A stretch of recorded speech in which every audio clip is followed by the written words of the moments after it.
નવસારી ખાણ ખનીજ વિભાગના નિવૃત્ત મદદનીશની એસીબીની તપાસમાં 1 કરોડથી વધુની અપ્રમાણસર મિલકત મળી આવતા ધરપકડ કરી આગળની કાર્યવાહી હાથ ધરવામાં આવી। ભ્રષ્ટાચાર વિરોધી બ્યુરો દ્વારા નવસારી ખાણ ખનીજ વિભાગના એક વય નિવૃત્ત મદદનીશ ભૂસ્તર શાસ્ત્રી સંદીપ મધુકર ખોપકરની અપ્રમાણસર મિલકત વસાવા બદલ ગુનો દાખલ કરવામાં આવ્યો। તપાસમાં તેમની કાયદેસરની આવકની સરખામણીમાં 62.13% જેટલી વધુ મિલકત મળી આવી। વર્ષ 2021માં તેઓ નિવૃત્ત થયા હતા।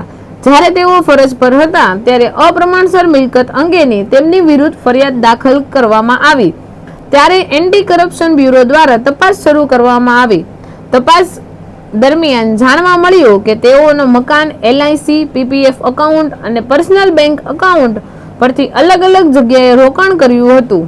સંદીપ ખોપકર મદદનીશ ભૂસ્તર શાસ્ત્રી તરીકે ફરજ બજાવતા હતા। એ દરમિયાન તેઓએ તેમના ફરજકાળ દરમિયાન પોતાને મળેલી સત્તાઓનો દુરુપયોગ કરી અને અપ્રમાણસર રીતે આવકના સ્ત્રોત ઉભા કરી અને અપ્રમાણસર મિલકતો વસાવેલી એ સંદર્ભની તપાસ ચાલી રહેલ હતી અને ગત રોજ અપ્રમાણસર મિલકતનો તેઓ વિરુદ્ધ ગુનો રજીસ્ટર થયેલો છે અને તેઓ વિરુદ્ધ કાયદેસર કાર્યવાહી હાથ ધરવામાં આવેલી છે।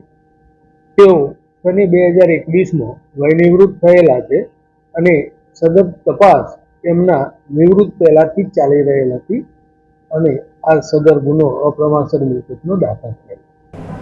Hitesh Prajapati, BHP news, Surat.